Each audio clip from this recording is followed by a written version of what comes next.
Hey there, I'm Lush from Vefects, and in this video I'm going to be teaching you how you can use Candle VFX for Unreal Engine.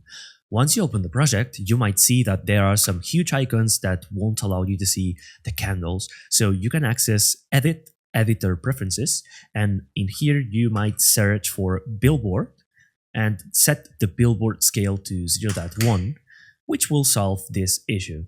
You can also press the G key on the keyboard to be able to see that in game mode, so you won't see the icons at all.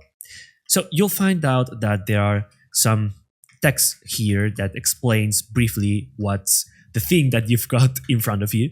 In this case, this is just normal subsurface scattering material for this candle here. You can open the materials and check them out. They are pretty performant, except for maybe those ones, because they are created towards more like a archbase type of candle instead of just like a game type of candle, because it uses like special type of subsurface scattering that is called burly, and it has a specific profile to it. You can change the colors in the material themselves, but they are also using this subsurface profile. This is gonna be creating like a more realistic type of candle. But in this case, there's also those other versions, in this case the grayscale burly, which will make it so the material has a black and white profile instead of having it colored towards a candle wax, a typical candle wax. That allows us to create multiple different coloring for the candles, so they could look like scented candles or rainbow candles or any type of candle really. You'll be able to kind of like customize that to your own liking. In those rows here, you'll find that there are the different candle types. So I simulated a couple candles in Houdini, and then I modeled some using Blender. You will find also the meshes without the wicks, so you can create your own custom wick, and also a couple wicks that I also exported from Houdini and Blender that you can easily switch up and just create your perfect candle look. In this case, we also have the candle selector BP, the candle custom mesh BP.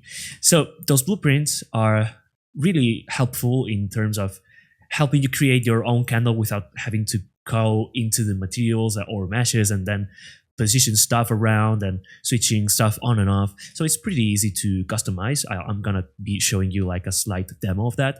And this is like the same version, but it uses custom meshes instead. So you can import your own candle mesh or wick mesh and use that. So how would you go and customize your own candle?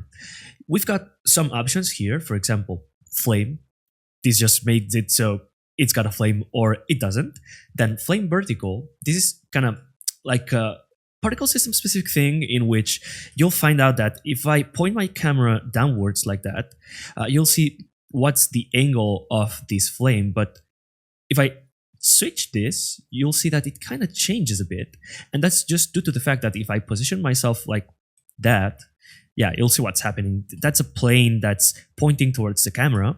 And what this does is just making it so it's more safe in that sense. So you won't be seeing that flat plane. It will be rotating always. So that issue doesn't happen. But you can decide on whether or not you're using the flame vertical, which is just a flat plane, or not. That just because like sometimes you want to be using that and some others don't, but yeah, that's completely up to you. You can decide on that, and it's super easy to switch. So yeah, you've got that there.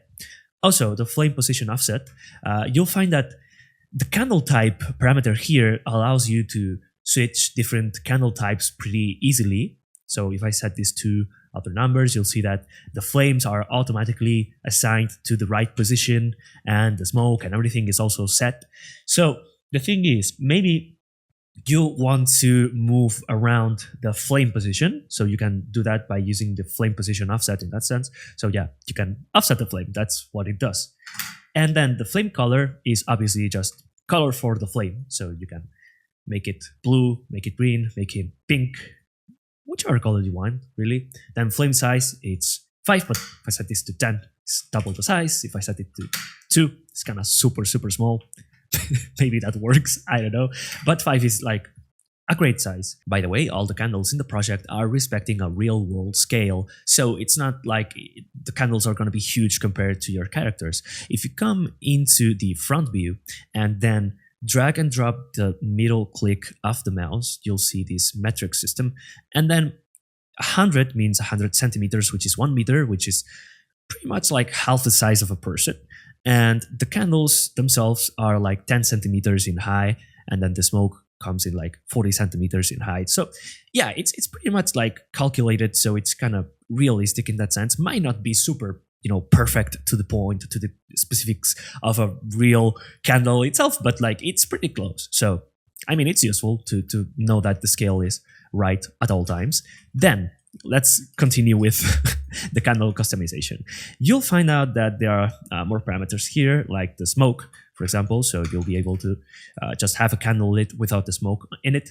Then the lit wick is just so the emissiveness of the wick here will be either lit or unlit. So yeah, that's pretty much self-explanatory. If there's no flame and maybe there's smoke, you wouldn't see like the emissiveness here in the wick, because like the flame has been extinguished. So yeah, that's really up to you to decide that.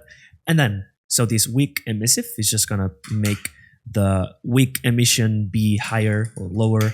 Making it super high doesn't make no sense. So 33 is kind of like a sweet spot that I found. So yeah, just set it to 33 or be more or less intense, up to you. Then the wick color is, yeah, just like the flame color. You can switch the color of the emissiveness of the flame. So yeah, it makes more sense for both of the elements to be the same color, right? Now let me turn off the flame and the smoke so you can see this next thing going on. This is the wick vertical position offset. So you'll be able to decide how much of the wick is being lit, and the fall off, it's gonna make it so it's more like a gradient. Light, it's pretty self-explanatory. It's just adding a point light there, so you'll be able to see like everything react around the candle.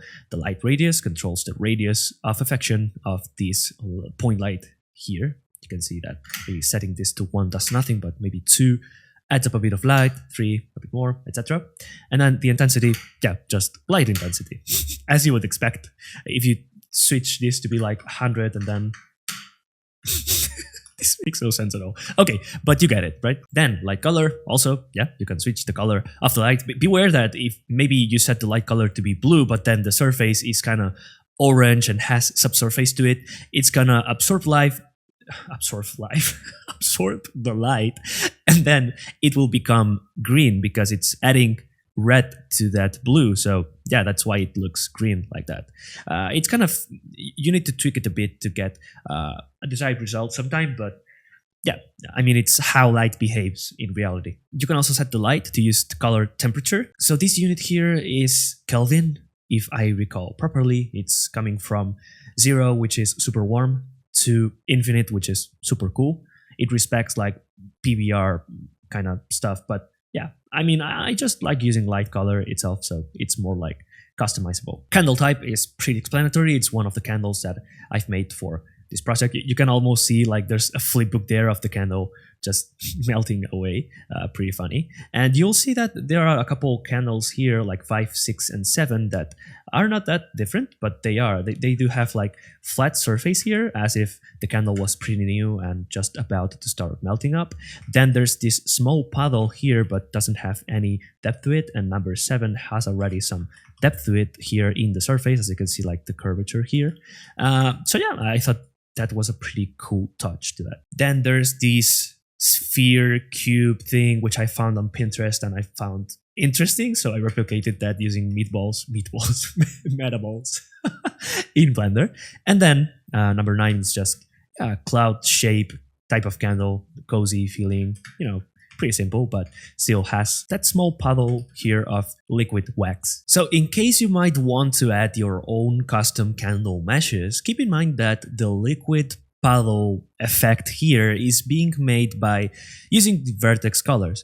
So if I show the vertex colors here, you'll see that white means normal wax and black means liquid wax. So if you, for example, in Blender would paint all this area here black, it would make it so everything here would be liquid in this sense. So it's another layer of realism on top of everything. This one's pretty cool, which is randomize candle by position. If you activate this and then move it around, you'll see that each time you move it around, it's going to be a different candle, and that allows you to easily duplicate and move around and have them be a bit more random, just in case you want to place easily some candles around the surface, and you wouldn't need to be changing that yourself manually. So pretty cool touch. Candle color makes it so you can switch between the 16 presets that I made for not only the burly variant of the shader, but also the normal lit, which are the candles that are going to be used maybe for in-game purposes and not just RGBs. Then you'll find out that the normal subsurface scattering is also there, and then there's the burly one, which is the one that uses the profile. So yeah, you've got a lot of preset candle colors to use, but there's also these candle wax custom color that if you activate it, you'll be able to just select your own color, which is great. Let's say maybe you want a brown candle, so you would approach this by just doing that, and there it is, like a brown candle, like dark purple or any other color you might want to use. Really, that's super nice to have. So yeah, there's the custom color there. And here's the custom candle mesh BP, which is essentially the same, but allows you to switch the wick and the candle. Should be pretty easy. You can import your own and then select it and assign it there, and it should work straight away. You can see the presets here, which are pretty cool. And then some other custom wax colors, custom wick colors, custom colors for the wax and the flames and the wick. And so you can create your own mystical candles or let your imagination run free. And here's this extinguished candle, just as an example. Oh, by the way, I almost forgot the fact that if you play the game, you'll find out that all the candles that are using the blueprint have sound to them. So yeah, you can hear that. It's just like a ASMR game. Can you imagine that? You can fly by all those candles and hear the sounds. Yeah, pretty great. So overall, pretty fun project, pretty small asset that might be useful for a lot of artists there. So please let us know if there's anything else you would add to the pack, anything you might be missing that could be useful. We'd really like to hear your feedback. And so yeah, enjoy the pack and have a super awesome rest of the week. Bye bye.